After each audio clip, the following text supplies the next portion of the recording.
नमः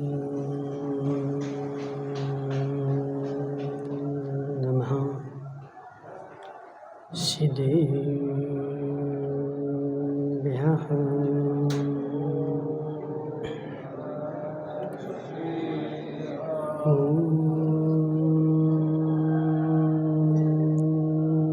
नमः सिद्धेभ्यः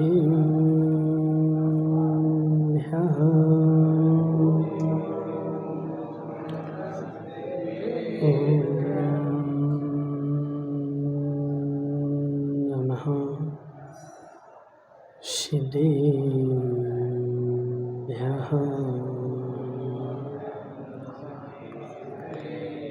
तज्जयति परं ज्योति समं समस्तैरनन्तपर्याये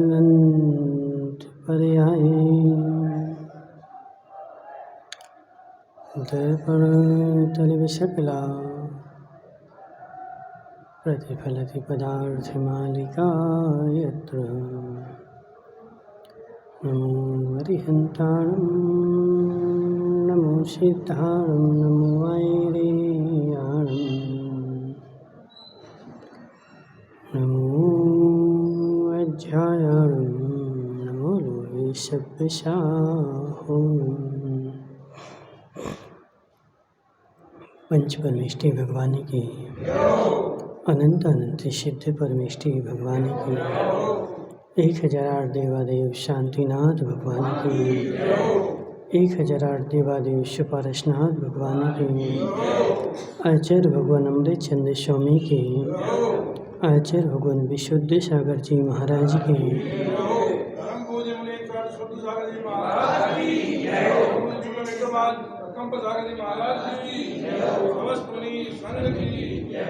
मनुष्यों तीर्थंकर भगवान की दिव्य देशना शादबाद वाणी जयवंत हो। आचार्य भगवान अमृत चंद्र स्वामी पुरुषार्थ सिद्धि उपाय ग्रंथ में संलेखना का वर्णन करते हुए समझा रहे हैं कि हे जीव, पर्याय भिन्न है, पर्यायी भिन्न है।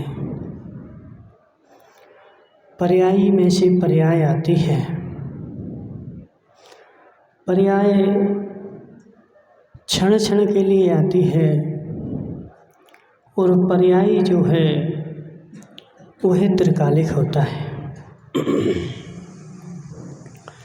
जो जीव पर्याय पर दृष्टि डालेगा उसकी समाधि नहीं होगी। जो जीव पर्यायी को देखेगा उसकी पर्याय सुधर जाएंगे।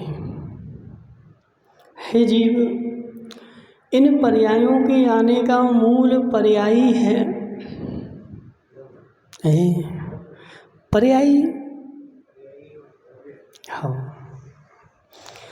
जिसमें से पर्याय आए वह पर्यायी।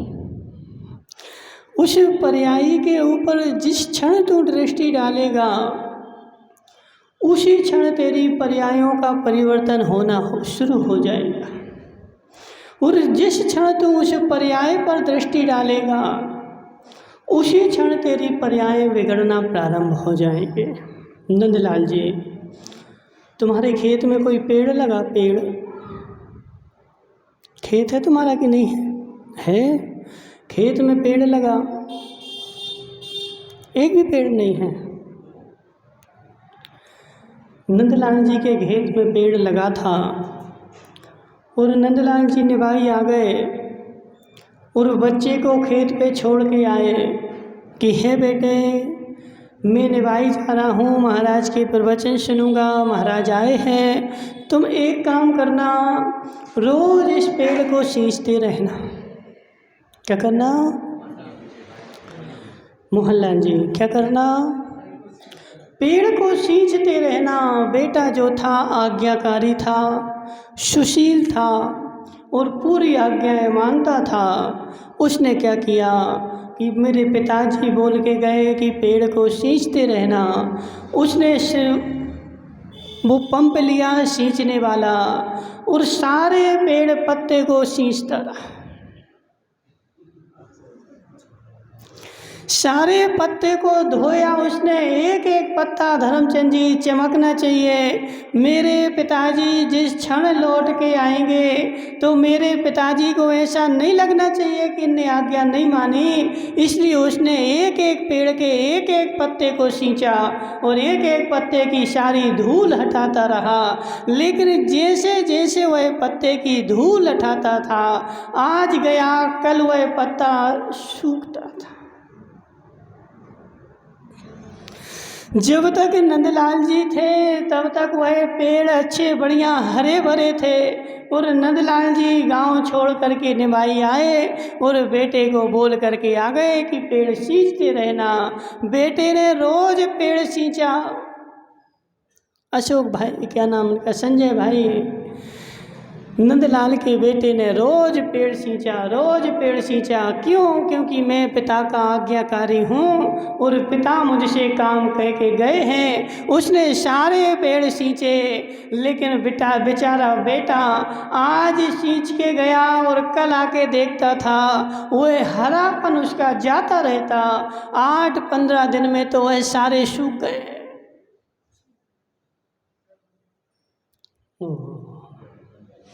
मोहनलाल जी 15 दिन में बिल्कुल ऐसे बन गए कि उस पत्ते को छुओ तो वह पत्ता चूरा बन जाता। और नंदलाल जी 15 दिन बाद खेत में गए। हे बेटे, तूने क्या किया है?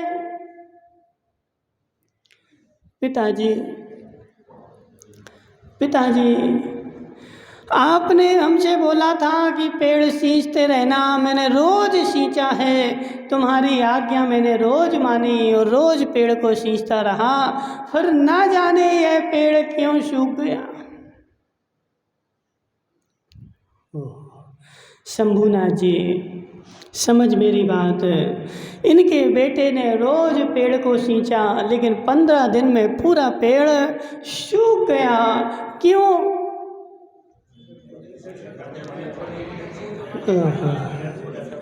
धर्मचंद जी शास्त्री, समझ मेरी बात। रोज पेड़ को सींचा, लेकिन वह पेड़ जो है रोज मुरझा रहा था और 10-15 दिन में तो वह सूख करके बिल्कुल पत्ता बन गया। क्यों? क्योंकि जहाँ सींचना था वहाँ नहीं सींचा, पर्यायी को सींचता तो वह पर्याय बची रहती। वह पत्ते आए कहाँ से? शंभूनाथ जी, वो पत्ते आए कहाँ से? उन पत्ते के आने का स्रोत क्या है? नंदलाल जी को अच्छे से पता था। तो नंदलाल जी तो रोज जड़ में पानी देते थे, लेकिन बेटे ने बेचारे ने रोज पत्ते में पानी डाला, इसलिए सारे पत्ते सूख गए। और एक जड़ में पानी डालता, सारे पत्ते हरे हो जाते। ऐसे हे जीव, हे नवरत्न टोंगिया, समझ मेरी बात। देखो नवरत्न भाई, बुरा नहीं माना करो, बुरा लगे तो क्षमा कर देना। देखो तुमसे हम इसलिए बोलते हैं क्योंकि नवरत्न भाई बुरा नहीं मानता है। अब हम संजय से बोलें और संजय शाम को आ जाए डंडा ले करके। देखो ऐसा एक बार हमारे साथ हुआ है। वो कहाँ गए? मुकेश बनेठा नहीं है? मुकेश भाई, गुल्लू भाई, मुकेश कहाँ हैं? एक जगह की घटना है पदमचंद जी पराना वाले कि एक गांव में हम गए हैं?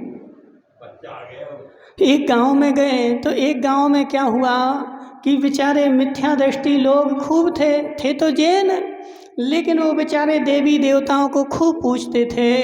तो एक बेचारा जैन समाज का वो पंडा बना था, वो हमारे पास आ गया। बोले महाराज, तुम्हें माता ने बुलाया है। सत्य घटना है, कहानी नहीं सुना रहे, सुनाई हमारे साथ घटी।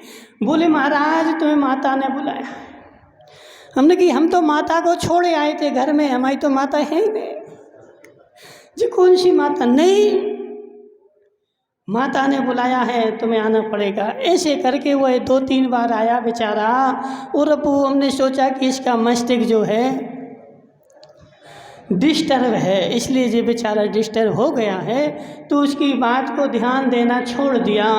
एक दिन क्या घटना घटी, नवरत्न टोंगिया, वह बेचारा भैयावृत्ति होती थी और वो बाहर बैठ गए आकर के। और जैसे ही सब भैयावृत्ति वाले गए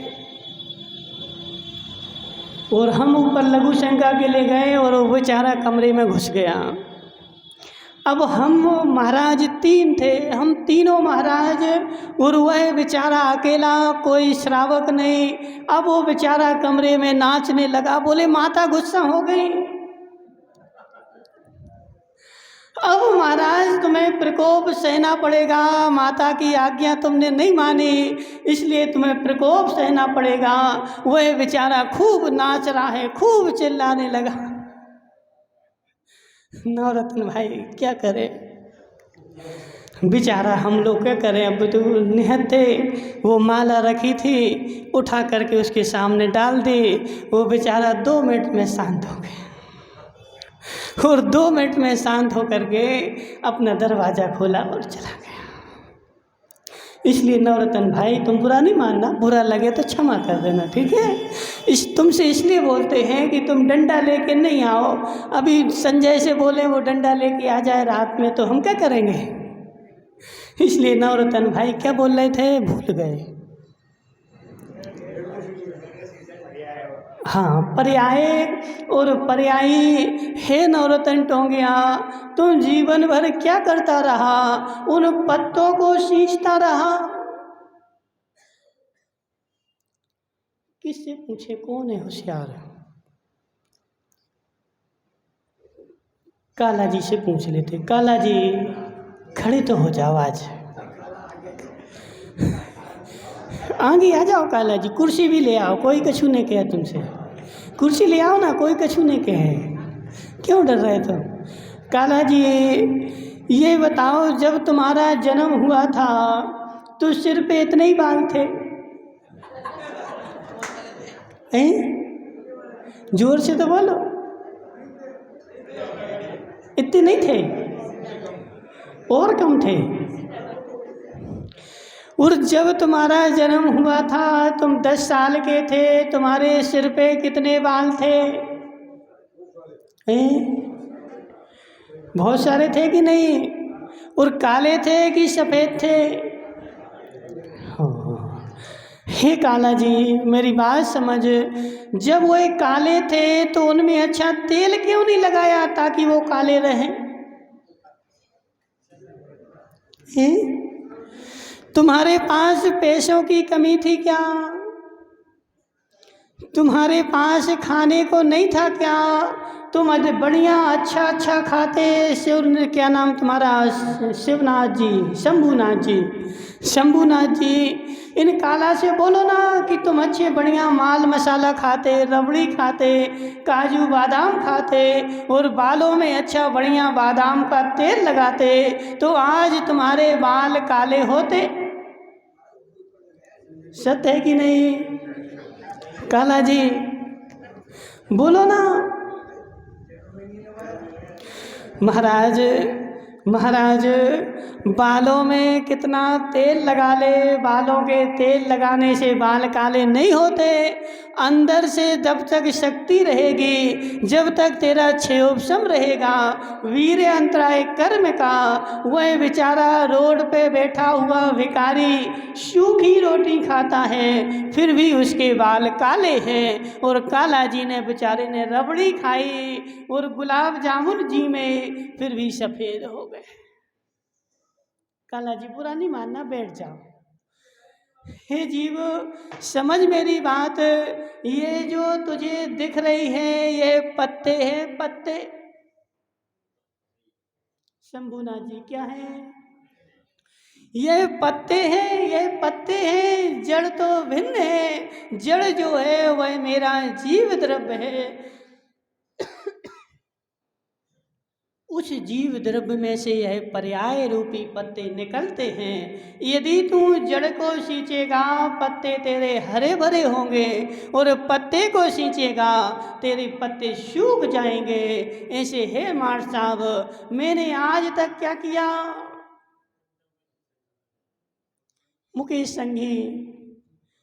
संघी देखो, मुकेश संघी आया, सबसे पहले उसने पंखे का बटन चटकाया। मुकेश संघी पत्ते को सींचेगा पत्ते सूख जाएंगे। कितना सींच, मेरी आज तक भूल क्या चली संजय भाई। मैंने खूब शरीर में तेल लगाया, खूब मैंने उसको साबुन लगाई, खूब चमकाया, फिर भी शंभूनाथ जी आज तक नहीं चमका। क्यों? यह पर्याय है, पर्यायी नहीं है, पर्यायी भिन्न है, पर्याय भिन्न है। पर्याय का स्वरूप ही मुरझाना है। जो उत्पन्न हुआ है वह नाश को प्राप्त होगा। इसलिए हे विमलमार साहब, समझ मेरी बात, ये तेरी पर्याय है। और जब तक पर्याय को देखेगा तेरी समाधि नहीं होगी संजय भाई। जब तक पर्याय को देखेगा तेरी समाधि नहीं होगी। यदि समाधि करना है मनमोहन लाल जी चमरिया, यदि समाधि करना है तो पर्यायी को देखना पड़ेगा, और समाधि उसी की होगी जो पर्यायी को देखेगा। हम तो बेचारे, वो देखो जैन तो हैं, लेकिन जैन के भेष में चारवाक हैं संजय भाई। चारवाक का सिद्धांत क्या है? पूरा बोलो ना। यावत् जीवं सुखम जीवे, ऋणं कृत्वा घृतं पीवे, भस्मीभूतस्य देहस्य पुनरागमं कुतः। हे जीव, यावत् जीवम सुखम जीवेत, जब तक जियो विमल मार साहब, जब तक जियो सुख से जियो, और घर में खाने को ना हो तो ऋण लेकर के घी पियो। चार बाग तो तुम भी तो चार बाग ही हो।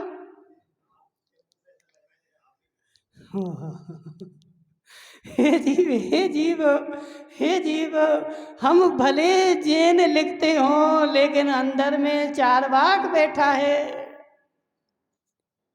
संजय भाई। समझ मेरी बात, हम भले जैन लिखते हो लेकिन हमारे अंदर में चारवाक बैठा है। यावत् जीवम सुखम जीवेत, जब तक जियो सुख से जियो, और घर में ऋणम कृत्वा घृतम पीवेत, घर में धन नहीं हो खाने को तो ऋण कर करके घी पियो। भस्मीभूतस्य देहस्य, जब ये देह भस्मीभूतस्य हो जाएगी, किसने देखा स्वर्ग, किसने देखा नरक? यही स्वर्ग है, यही नरक है। इसके अलावा ना कोई स्वर्ग है ना कोई नरक है। अब हे निवाई वालों, किस किस की ऐसी मान्यता है? हे संजय भाई, तुम भोले ही रह गए। तुम तो भोले ही रह गए। 99% की मान्यता ऐसी है। शंभूनाथ जी सत्य है कि नहीं? 99% की मान्यता ऐसी है कि नहीं है। सुख से जियो ना। बेचारा विमल मार साहब से बोलो, विमल मार साहब अभिषेक करने गए थे, महाराज आज तो वो ऐसा बुखार सा लग रहा था तो आज नहीं गए। अभी थोड़ी ठंड पड़ रही है, अभी नहीं जाएंगे, थोड़ी सी ठंड कम हो जाए ना। आज बेटे का वो स्कूल था, माताओं से पूछो ना, मंदिर गई थी। अब उस बच्चे को 7 बजे स्कूल जाना पड़ता है, उसका टिफ़िन बनाना पड़ता है। अब टिफ़िन बनाते फिर समय ही नहीं मिलता। यावत् जीवेत् सुखम जीवेत ऋणम कृत्वा घृतम पीवेत। हे जीव, तूने पर्याय को पर्यायी मान लिया है,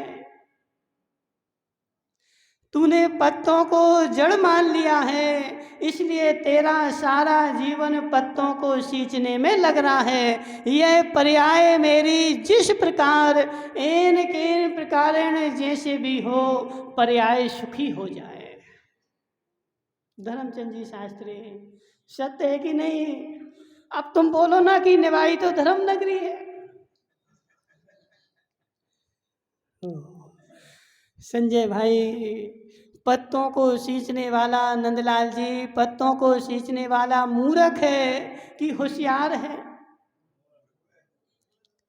पत्तों को सींचने वाला जैसे मूर्ख है, ऐसे पर्याय को सींचने वाला बेचारा मूर्ख है। मेरी पर्याय के ऊपर सुबह से लेकर रात के 10 बजे तक कितनी बार दृष्टि जाती है और पर्यायी के ऊपर कितनी बार जाती है?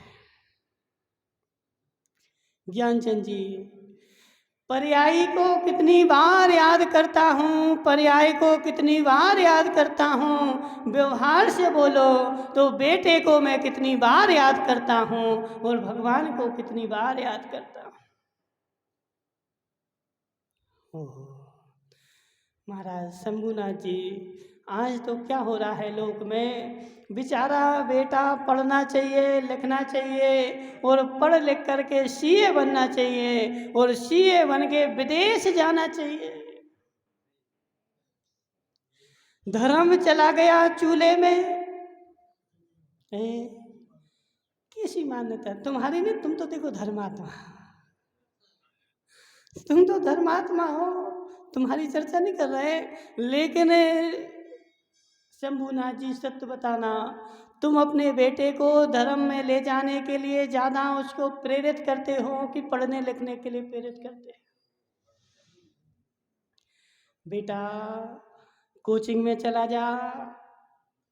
बेटा अभी पूछो ना, कितने लोग बोले महाराज सुबह 7 बजे जाता है, 1 बजे आता है, भोजन पानी करता है, 2 बजे फिर कोचिंग में चला जाता है, 5 बजे आता है, फिर भोजन करता है, फिर 6 बजे फिर कोचिंग में चला जाता है। उसको महाराज समय ही नहीं मंदिर जाने का। सत्यमार साहब, ऐसा है कि नहीं है? तो इनसे बोलो ना, नवरत्न से ऐसे ही है नवरत्न। हे जीव, हे जीव, समझ मेरी बात। आज मेरा सारा सिद्धांत बन गया है, पर्याय सुखी रहनी चाहिए। 12 घंटे 24 घंटे में से ज्ञानचंद जी 20 घंटे भी इसको दुकान पे बैठना पड़े तो 20 घंटे दुकान पे बैठेगा। पर्याय सुखी रहनी चाहिए। धर्म धर्म तो महाराज भगवान भगे थोड़ी जा रहे। क्या बोलते संजय भाई, लोग क्या बोलते, बोले महाराज आज घर में रिश्तेदार आ गए थे, आज घर में रिश्तेदार आ गए थे, इसलिए मंदिर जाने का समय नहीं मिला। अब वो रिश्तेदार चले जाते, अब भगवान थोड़ी भगे जा रहे, भगवान तो वहीं बैठे, कल चले जाएंगे, कल नहीं जाएंगे तो परसों चले जाएंगे, परसों नहीं जाएंगे तो नरसों चले जाएंगे, सुबह नहीं जाएंगे तो शाम को चले जाएंगे। हे जीव, हे जीव, उससे जो बेचारा ऐसा बोलता ना कि सुबह नहीं तो शाम को चले जाएंगे, उससे बोलना कि हे भले आदमी, एक काम करना, सुबह नहीं खाना, शाम को ही खा लेना इकट्ठा।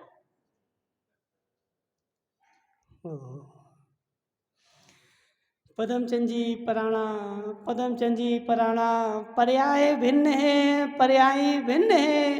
पर्यायी में से पर्याय आती है, जीव द्रव्य में से यह पर्याय उत्पन्न हुई है, लेकिन मैं जीव को तो भूल गया और इस पर्याय को ही मैंने सर्वस्व मान लिया। कुछ भी हो जाए मेरी पर्याय में दुख नहीं होना चाहिए।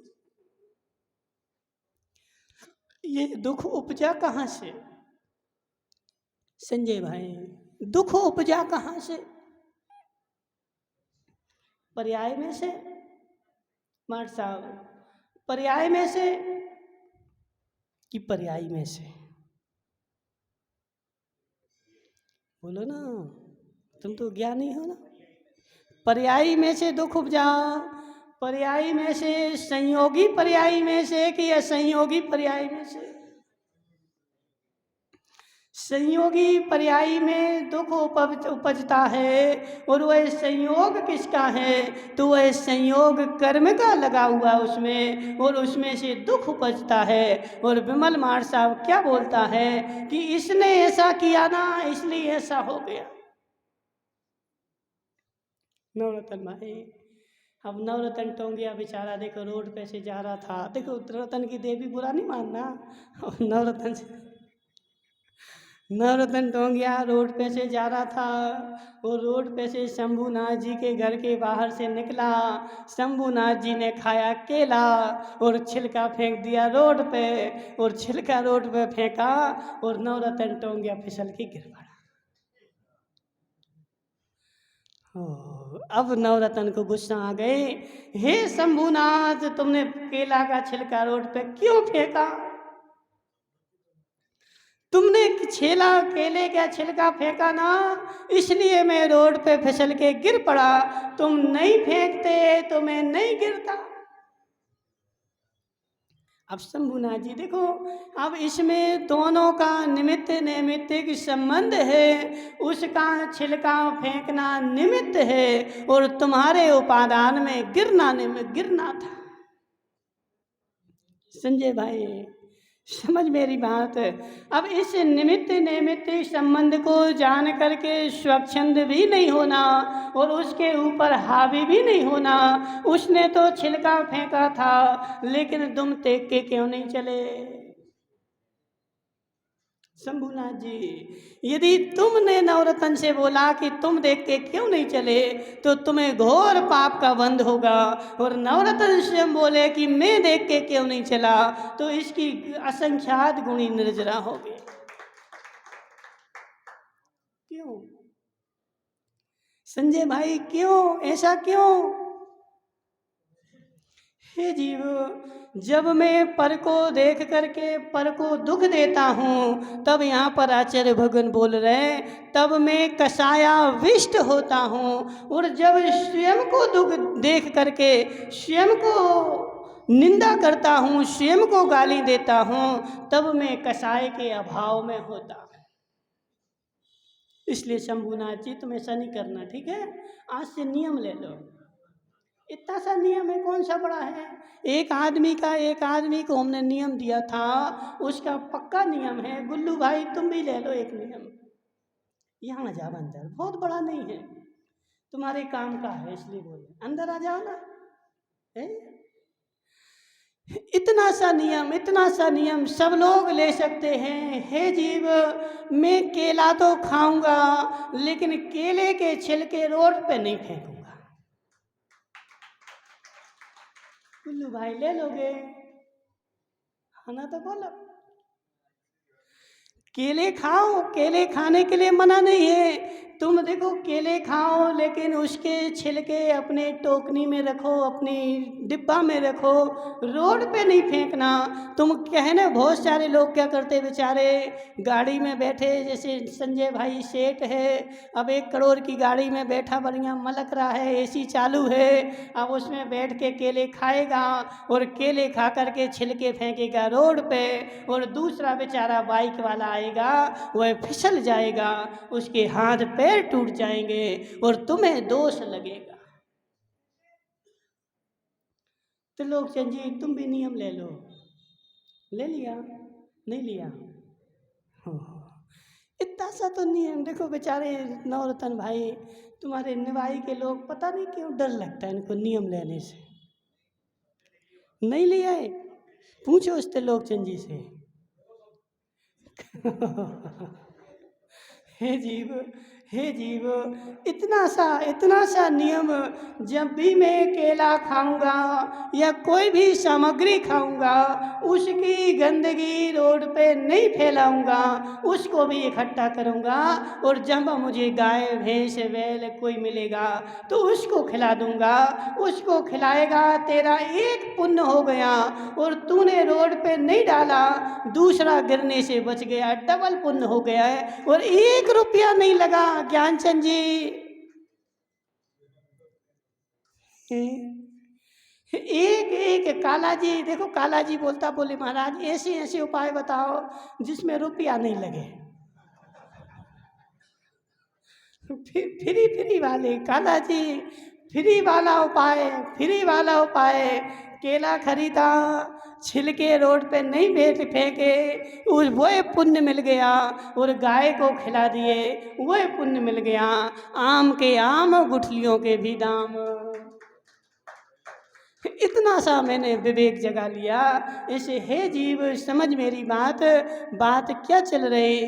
पर्यायी की, ये जो पर्यायी है ये छिलका है। केला तो अंदर है, केला तो अंदर है, ये पर्यायी छिलका है। इस छिलके का सदुपयोग कर। नीरज भाई सत्य है कि नहीं? ये छिलका है, ये छिलका किसी भी काम का नहीं। अब वो राजस्थान की माता है, बोली महाराज हम तो केले के छिलके की भी सब्जी बनाते हैं।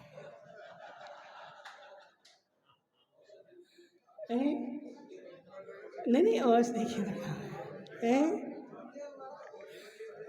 केले के छिलके की भी सब्जी बनाते हैं। केला खा लेते हैं सुबह, और शाम को छिलका जो बचता ना, तो शाम को केले की छिलकी बना लेते। हम कुछ फेंकते नहीं हैं। ऐसे है नवरत्न टोंगिया, इस छिलके की सब्जी बना। हे जीव, यह पर्यायी जो है, ये छिलका है। इसका भी सदुपयोग करेगा तो ये छिलका तुझे मोक्ष भेज देगा। यहाँ पर आचार्य भगवान ने बोला, शरीर माध्यम कलु खलु धर्म साधनम। शंभुनाथ जी केला खाते, छिलका खाते, क्या खाते?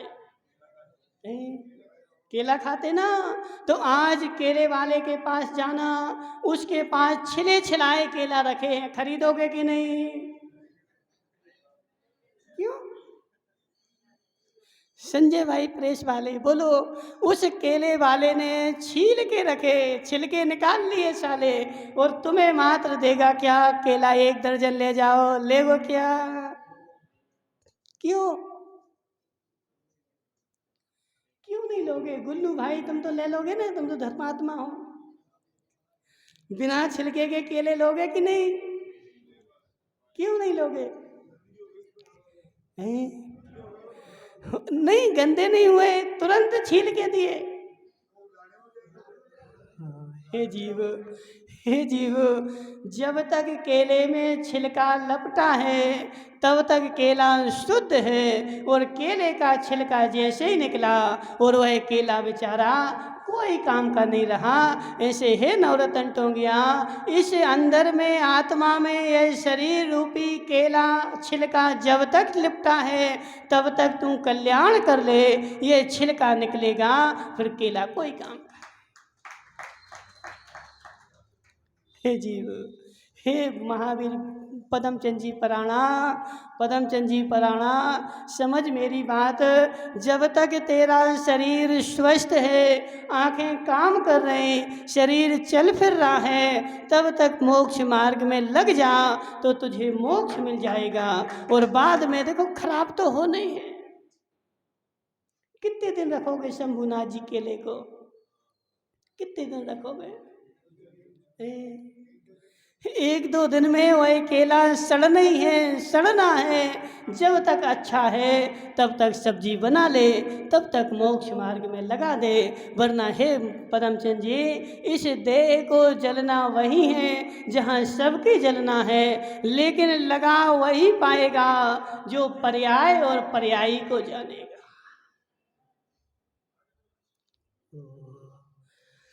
आज थोड़ा सा विषय कठिन है ज्ञानचंद जी, कठिन है ना। पर्याय अलग है, पर्यायी अलग है, और जो इनके भेद को जान पाएगा वही इस पर्याय को उस धर्म मार्ग में लगा पाएगा। क्योंकि यहाँ पर आचार्य भगवान बोल रहे हैं, यो ही कषाया विष्ट कुंभक जल धूम केतु विष शास्त्र विप्रोतति प्राणान तस्य स्याद सत्य मात वधा। हे माताओं, हे माताओं, तुम लोगों को तो देखो एक ही काम सूझता है। कौन सा काम? कौन सा काम? कौन? नहीं नहीं नहीं नहीं। घर में लड़ाई हो जाए, घर में कुछ हो जाए, चलो हम फांसी लगा रहे। नहीं नहीं, देखो बहुत सारी माताओं का एक हथियार ही है। हथियार क्या? चलो आत्महत्या कर लो। ज्ञानचंद जी, बहुत सारा कर्जा हो गया, बाजार का कर्ज देना है, डूब गए, दिवालिया हो गए, चलो फांसी लगा लो, रेल के नीचे कट जाओ। हे मूल प्राणी, रेल में कौन कटेगा? संजय भाई, रेल से कौन कटेगा? दुख किसको है? दुख किसको है? पर्याय को कि पर्यायी को?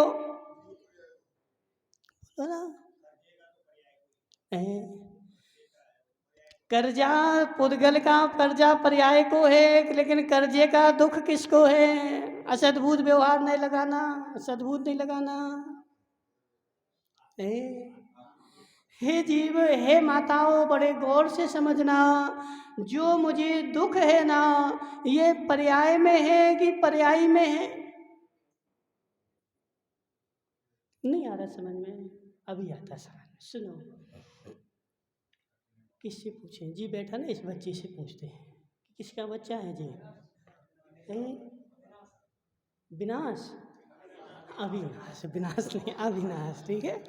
हे अविनाश, तूने अभी आईना देखा था? देखा था? आईने में क्या दिख रहा था? तुम्हारी शक्ल दिख रही थी, तो तुम्हारी शक्ल आईने में थी कि नहीं? तो तुम देख तो रहे थे, आईने में तुम्हारी शक्ल थी कि नहीं? अच्छा, उसके बाद तो आंखें बंद कर लोगे तो खत्म हो जाएगी। हे जीव, मेरी बात समझ। तू तो आईने के सामने खड़ा था, लेकिन आईने में दिख रहा था। तू आईने में घुसा था क्या? तू आईने में घुसा था क्या? नहीं घुसा ना। तू तो बाहर ही खड़ा था, लेकिन मेरी शक्ल आईने में दिख रही थी। ऐसे हे संजय भाई, दुख जो था वह तो पर्याय में था, लेकिन पर्याय में दिख रहा था। दुख पर्याय में नहीं था, दुख जो था पर्याय में था। आत्मा में कर्म का उदय आया था, इसलिए मुझे दुख हुआ था। और बेचारे मूढ़ प्राणी क्या सोचते हैं, चलो इस पर्याय को नष्ट कर दो, फांसी लगा लो, रेल के नीचे बैठ जाओ तो मेरी पर्याय नाश हो जाएगी। लेकिन हे माताओं, समझ मेरी बात।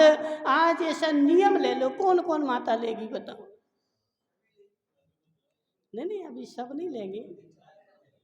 अभी इसमें भी यहाँ बैठे इतना सा एक नियम और ले लो, बहुत बड़ा नहीं। गुल्लू भाई तुम भी ले लो। क्या नियम है बताओ? जीवन में कितना बड़ा कष्ट आ जाए, कितना संकट आ जाए, मैं आत्महत्या नहीं करूंगी। ले सकते हैं अविनाश भाई? बड़ी सोच समझ के लेना। ए नहीं नहीं, अभी नहीं है। अभी हमने बहुत सारे देखे, बेचारे घर में लड़ाई होती है तो फंदा को ढूंढते हैं, कहाँ है वो फंदा।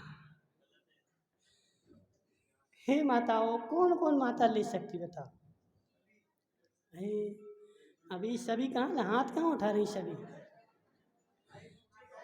हे, अच्छा देखो, देख लो नवरतन भाई, खड़े हो जाओ।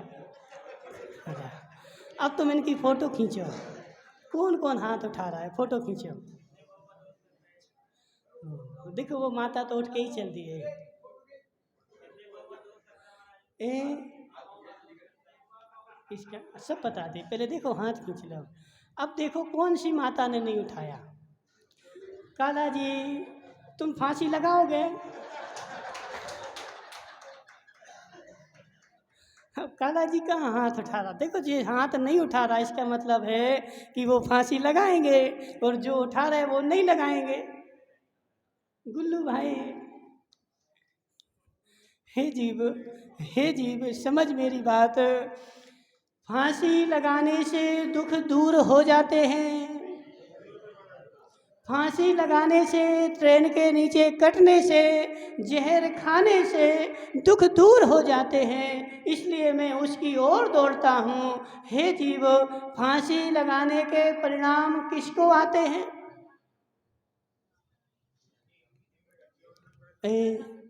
जिसको नरक गति का बंद हो गया हो, बेचारे उसको उप श्रेणिक राजा और श्रेणिक राजा का पुत्र कुणिक, उस कुणिक ने अपने श्रेणिक के लिए जेल में डाल दिया और उसको प्रताड़ना देता था। लेकिन एक दिन क्या घटना घटी कि कुणिक की बुद्धि जग गई और वह अपने पिता को जा रहा था काहे के लिए, जेल से खोलने के लिए। लेकिन श्रेणिक को क्या मन में आई कि देखो मेरा बेटा आ रहा है हथौड़ा लेकर के, वह मुझे हथौड़े से मारेगा, और उसने दूर से देख कर ही आत्महत्या कर ली।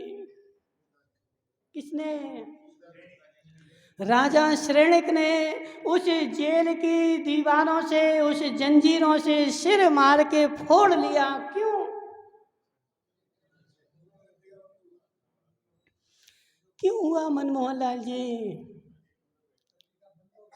क्योंकि उसने नरक आयु का बंध कर लिया था, उसको नरक में जाना था। जिसको नरक में जाना हो उस बेचारे के परिणाम ऐसे होते हैं कि चलो फांसी लगा लो, चलो ट्रेन के नीचे बैठ जाओ, चलो सेल पास खा लो। जिसकी दुर्गति का बंध हो गया है उसको ऐसे परिणाम होंगे। आत्मघाती महापापी मार साहब, तुम तो नहीं कभी सोचते ऐसा, सोचना भी नहीं। ठीक है, नियम लिया कि नहीं लिया, नियम ले लिया ना। ऐसा ऐसा कभी सोचना भी नहीं। हे राकेश संघी, कितनी दुविधा हो जाए, कितनी परेशानी हो जाए, कुछ भी हो जाए, लेकिन फांसी नहीं लगाना। हे जीव समझ मेरी बात, कष्ट किस में है, कष्ट किस में है, पर्याय में है कि पर्यायी में है। पर्याय में, पर्याय में। संजय भाई कैसे पंडित हो तुम।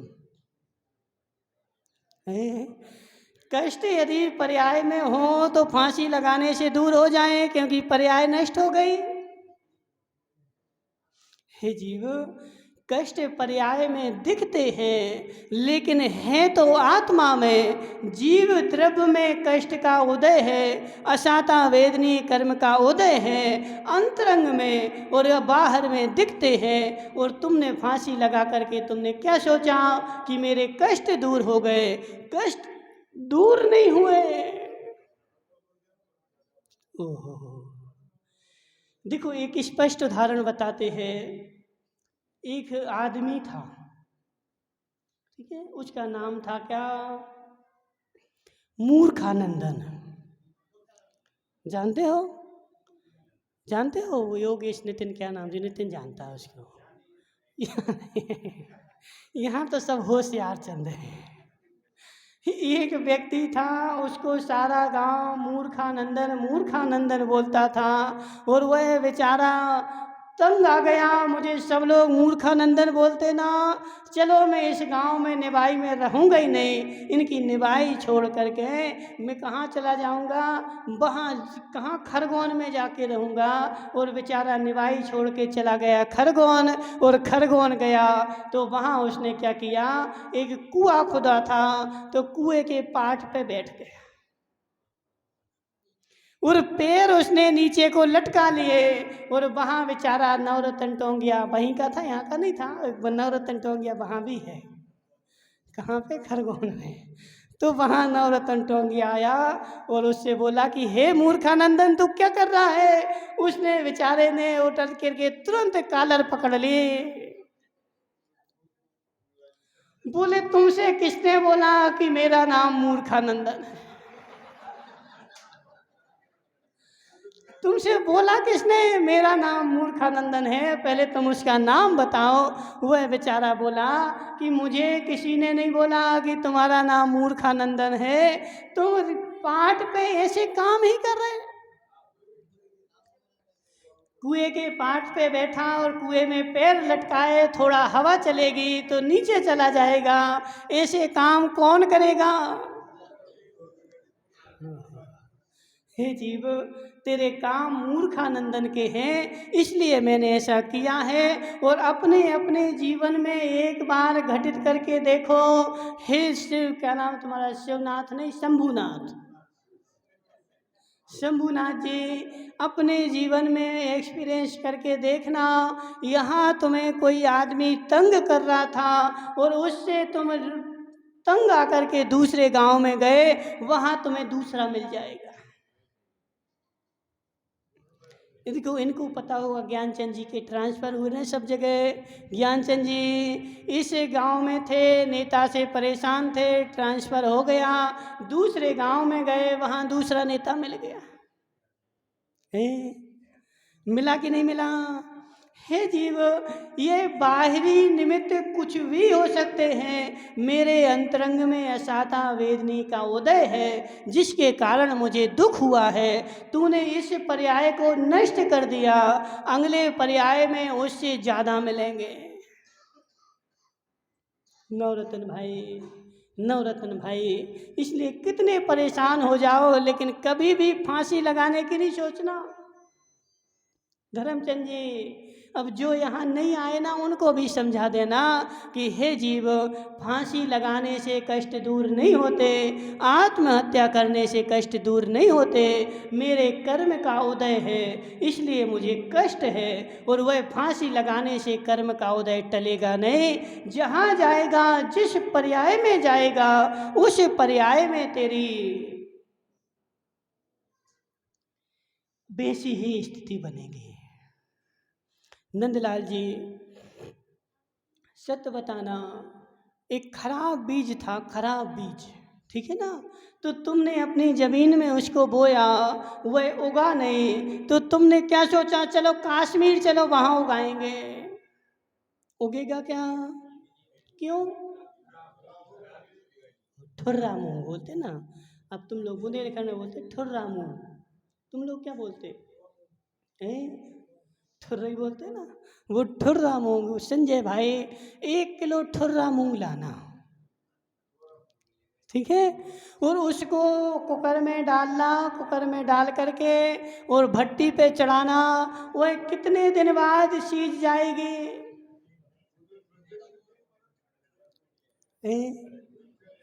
कितने दिन बाद सीजेगी? मुकेश बनेठा है, कुछ नहीं बोल रहा है। हे जीव, हे जीव, ठुर्रा मूंग की योग्यता नहीं सींचने की। तुम 12 वर्ष भी, देखो वो बोलते श्वान की पूंछ कैसी, टेढ़ी की टेढ़ी, ठीक है। अब कितने साल उसको पुंगरिया में डालोगे कि सीधी हो जाए? उस पूंछ में सीधी होने की योग्यता नहीं है, इसलिए वो सीधी होने वाली नहीं है, वह टेढ़ी की टेढ़ी रहेगी। ऐसे हे जीव, मेरे असाता वेदनी का उदय है ना, तो इस पर्याय से मैं किसी भी पर्याय में चला जाऊं, क्योंकि पर्याय जो है वह पर्याय से उत्पन्न होते हैं। बोलो ना विमलनाथ साहब, पर्याय कहाँ से उत्पन्न होती है? शंभुनाथ जी, पर्याय कहाँ से उत्पन्न होती है? पर्याय से। कारण सदृशम उपादान कारणम सदृशम ही कार्यम भवति। प्रवचन सार का सूत्र है, उपादान कारण सदृशम ही कार्यम भवति। शंभुनाथ जी, खीर खाई कभी? खीर खाई? खीर शक्कर डाल के कि बिना शक्कर डाल के? शक्कर डाल के। तो एक काम करना, एक दिन खीर में शक्कर नहीं डालना, नमक डालना, ठीक है? शक्कर की जगह 2-3-4 चम्मच नमक डालना और फिर उसको खाना। शक्कर की वो खीर मीठी होगी कि नहीं? क्यों नहीं होगी? यहाँ बोलो संजय भाई, उपादान कारण सदृशम ही कार्यम भवति। जैसा कारण होगा वैसा कार्य होगा। शक्कर डालूंगा तो खीर मीठी होगी और नमक डालूंगा तो खीर खारी होगी। नमक डालने से कभी भी खीर मीठी होने वाली नहीं है। ऐसे हे जीव, पर्याय जो होती है, वो पर्याय जो होती है वह पर्यायी से होती है। तेरा जीव द्रव्य के जैसे कर्म होंगे वैसी कर पर्याय उत्पन्न होगी। इसलिए आत्महत्या करने से तेरे कष्ट दूर होने वाले, क्योंकि कष्ट जो हैं वह कर्म के उदय के निमित्त से हैं और कर्म जो हैं आत्मा में लगे हुए हैं। मैं कहीं भी चला जाऊं वह कर्म मेरे साथ में जाएंगे। संजय भाई, जाएंगे कि नहीं जाएंगे? मैं तो यावत जीवम सुखम जीवे, यहाँ सुख से जियो ना। वो कर्म तो यहीं जब अग्नि लगेगी तो जल जाएंगे। ओह हे जीव, कर्म तेरे जलने वाले नहीं है। जहाँ भी तू जाएगा तेरे कर्म साथ में जाएंगे और वह कर्म तुझे दुख देंगे। इस पर्याय में तू दुखी था, फांसी लगा ली, अगले पर्याय में जाएगा इससे कई गुने ज़्यादा कष्ट मिलेंगे। इसलिए हे जीव निभाई वालों, कभी फांसी नहीं लगाना। इतना सा नियम भी ले लोगे तब भी बहुत बड़ा है। मनमोहन लाल जी चमरिया, लिया कि नहीं लिया? ले लिया ना। इनको ज्ञानचंद जी तुम भी ले लो। कितना जीवन में देखो घाटा लग जाए, करोड़ों का अरबों का, रोड पे आ जाऊं, भीख मांग लेना, लेकिन फांसी नहीं लगाना। बहुत सारे लोग ऐसे देखे हमने, बेचारे करोड़ों का व्यापार करते थे, घाटा लग गया, कुछ भी नहीं बचा, बेचारे ने फांसी लगा ली। हे जीव, उतना करे जितनी चादर है। शंभुनाथ जी, जितनी चादर है उतने पैर फैला और कष्ट में कभी भी फांसी लगाने के भाव मत कर, क्योंकि फांसी लगाने से, आत्महत्या करने से कष्ट दूर नहीं होते हैं और कष्ट दूने मिलते हैं। क्योंकि कष्ट जो हैं वह मेरी आत्मा के कर्म जो चिपके हैं उनसे उत्पन्न हुए हैं और आत्मा जहाँ भी जाएगी कर्म लेके जाएगी और कर्म लेके जाएगी तो वह कष्ट वहाँ मिलने प्रारंभ हो जाएंगे। इसलिए हे निभाई वालों, ज़्यादा नियम नहीं ले सको तो कम से कम इतने लेना कि जब मेरे जीवन में कष्ट आएगा मैं अपने आप को कोसूंगा कि मेरे कर्म का उदय है। इनकी क्या गलती? एक बार देखो, तुम लोग यदि स्वाध्याय करोगे तो नियम से तुम्हारा विवेक जगेगा। श्रीपाल पुराण पढ़ो, मैना के लिए किसको दे दिया? मैना की शादी किससे कर दी? कोड़ी से, जिसका शरीर टबक रहा है, उंगलियां टबक रही हैं, फिर भी मैना क्या कहती है कि हे पिताजी, तुम क्या मेरी शादी कर पाओगे? तुम क्या मुझे कष्ट दे पाओगे? मेरे कर्म का उदय था ना, इसलिए मेरी इसके साथ शादी हुई और कर्म का उदय टल जाएगा तो ये अच्छा हो जाए। इसलिए संजय भाई, अपने घर में सबको समझा देना। तुम्हारी माता कहाँ है? माता कहाँ है? घर पे है। घर पे क्यों सबको छोड़ के आते हैं? सबको देखो लेके आओगे, सबकी बुद्धि में कुछ तो बैठेगा। इसलिए हे जीव, घर में सबको बता देना, फांसी लगाने से, आत्महत्या करने से कष्ट दूर नहीं होते हैं, कर्म दूर करने से कष्ट दूर होते हैं। दुख आया है तपस्या करो। शंभुनाथ जी, दुख आया है तपस्या करो, तपस्या करोगे दुख कट जाएगा, सुख के दिन आ जाएंगे। क्योंकि आचार्य भगवान बोलते सबके दिन एक से, और सब दिन एक से नहीं होते। आज कष्ट आया है, कल सुख भी आएगा। अभी रात हुई है, कल सुबह भी होगी। अविनाश भाई बोलो ना, अभी रात हुई ना, सुबह भी हो जाएगी, टेंशन की कोई बात नहीं है। इसलिए हे जीवो, कभी भी जीवन में आत्महत्या करने की सोचना मत, क्योंकि आत्महत्या करने वाले की नियम से दुर्गति होती है, नरक में जाता है। और नरक में फिर कितने वर्षों तक, कितने वर्षों तक, 2-4 साल कहाँ, हजारों लगाए। देखो समय 10 बज गए, अपनी बोलते हैं, बाद में बताएंगे। सागरों पर्यंत दुख मिलता है जिनकी कोई गिनती नहीं। बोले शांतिनाथ भगवान की।